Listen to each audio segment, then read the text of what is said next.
Olá, tudo bem com você? Que legal que você está aqui comigo mais uma vez em mais um vídeo nesta nova semana. Toda semana eu coloco um vídeo super legal em minhas redes sociais para você assistir. Vai perder? Perde não, tá bom? Acesse as minhas redes sociais e se inscreva lá. Você não perde por se inscrever. E eu sempre digo isso, faça da sua vida e da vida de sua família um ministério para salvar as pessoas. Mas vamos ao que viemos. É incrível como nossa cultura e nosso meio social, em que nascemos e crescemos, influenciam nossas crenças. Quando crianças, se nossa mãe e nosso pai acreditam em determinadas coisas, a probabilidade de nós acreditarmos naquilo também é quase 100%. E eles, os nossos pais, determinam a nossa formação em nossa primeira infância. Você acredita no gênio da lâmpada? Não? Acredita sim. Querem ver? Abra sua Bíblia ou ligue a sua Bíblia no livro de Mateus, no capítulo 7, no verso 11. A palavra de Deus diz assim: Se vocês, apesar de serem maus, sabem dar boas coisas aos vossos filhos, quanto mais o Pai de vocês, que está nos céus, dará coisas boas aos que lhe pedirem. E o verso 7 de Mateus 7 começa dizendo assim: Peçam e será dado, busquem e encontrarão, batam e a porta será aberta, pois todo o que pede recebe, e o que busca encontra, e aquele que bate a porta será aberta. Eu e você, com certeza crescemos ouvindo uma mãe, ou um pai, ou uma tia, ou um tio, ou alguém da nossa igreja ou da nossa família, dizendo que se a gente quer alguma coisa, precisamos pedir a Deus. Não é assim?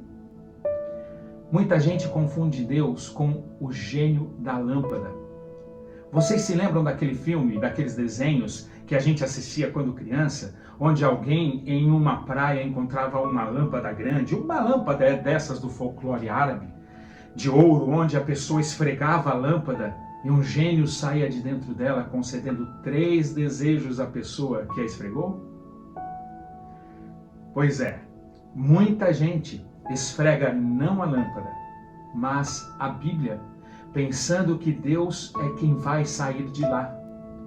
Muita gente, ao ler o texto de Mateus 7, dentre outros, acreditam que Deus vai conceder 3 desejos a elas, como o gênio da lâmpada faz nos filmes. As pessoas pedem a Deus alguma coisa e depois ficam frustradas quando Deus não atende suas orações e seus pedidos. E eu confesso para vocês que eu sou assim também. Muitas vezes eu acho que Deus é o gênio da lâmpada e fico frustrado e até bravo com Deus quando Ele não atende os meus pedidos ou não me abençoa em meus planos, por exemplo. Fico às vezes dias sem falar com Ele, confesso para você. Mas sabem, muita gente é inversamente oposta à geração gênio da lâmpada. Muita gente cai no extremo oposto e acham que Deus não pode ou não quer fazer absolutamente nada por elas. Em primeiro lugar, eu não quero levar você a uma reflexão onde é mais fácil achar o gênio da lâmpada e ele conceder 3 pedidos a você do que Deus aparecer e lhe atender em suas necessidades. Em segundo lugar, eu também não quero levar você a uma reflexão onde é só barganhar com Deus para se ter um desejo atendido e pronto. Esses 2 extremos são perigosos. O primeiro é o caminho do ceticismo e da incredulidade. E o segundo é o caminho da graça barata. Existe um melhor caminho que não nos leva ao ceticismo nem ao caminho mais fácil. Existe um caminho equilibrado entre esses 2 pontos que eu prefiro acreditar. Querem ver? O primeiro aspecto deste caminho equilibrado, preste atenção, apesar da ausência de respostas me trazer dúvidas, As respostas que eu recebo me fazem crer num Deus que age ao meu favor. Se não ter respostas me traz dúvidas, as respostas devem me levar a ter certeza de que Ele me ouve. Deixa eu ser mais claro. O mundo sempre age assim. Quando tudo dá errado é porque Deus não ouve ou não existe, ou não se preocupa. Mas quando as boas coisas acontecem, foi o acaso, foram as circunstâncias da vida as responsáveis. Por que as evidências não nos aproximam de Deus na mesma proporção em que as dúvidas nos afastam? Decida crer nas evidências e questionar as dúvidas. O segundo aspecto desse caminho equilibrado que eu estou falando para você é crer que Deus tem propósito muitas vezes desconhecidos por trás do silêncio ou da resposta negativa, por exemplo. Deus não respondeu à oração de Jesus no Getsêmani porque ele tinha um propósito muito maior que era nos salvar. Jesus não respondeu o pedido de Marta e de Maria, irmãs de Lázaro, porque ele tinha um propósito muito maior em dar a ressurreição a Lázaro. Por que não usar esse mesmo argumento quando Deus não nos responde? Não entendemos todos os propósitos por trás das respostas de Deus, mas biblicamente um dos propósitos é nos levar a uma confiança mais madura. E talvez você esteja se perguntando, como uma resposta negativa ou não me dar resposta alguma pode me levar a ter confiança? Uma história ilustra tudo isso que eu falei. Preste atenção. Você tem um comércio e precisa pagar uma dívida de 30 mil reais. Naquele mesmo dia, um cliente entra em sua loja e faz uma compra de 30 mil reais. Você precisa pagar a dívida e é o mesmo valor. Ao final da compra, ele se dirige ao caixa e diz: vou levar a mercadoria, mas só posso pagar com cheque. E agora? Você pensa na mercadoria, você pensa no cheque que pode não ter fundos, você pensa que pode ser um golpe, mas pensa também na dívida e aceita o cheque. Depois que o cliente vai embora, você corre para o banco para trocar o cheque e descobre que o cliente tem fundo. 30 dias depois, o mesmo cliente volta e compra mais 30 mil reais em mercadorias e novamente passa um cheque. Você sente medo novamente, mas aceita. Vai ao banco e novamente descobre que o cheque tem fundo.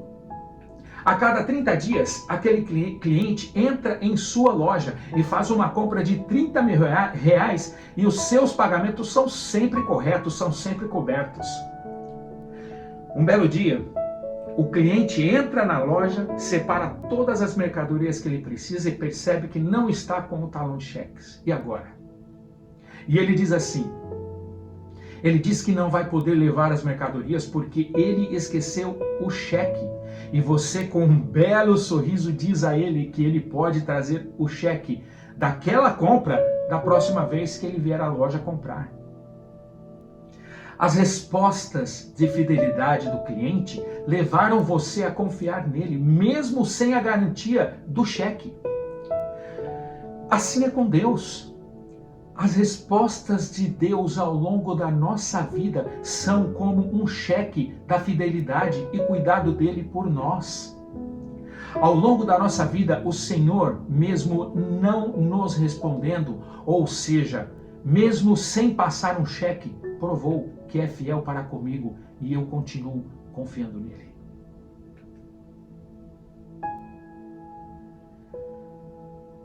O terceiro aspecto deste caminho equilibrado.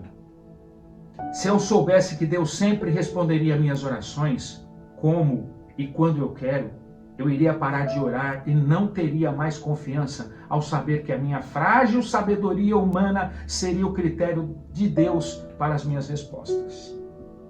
Olha que argumento!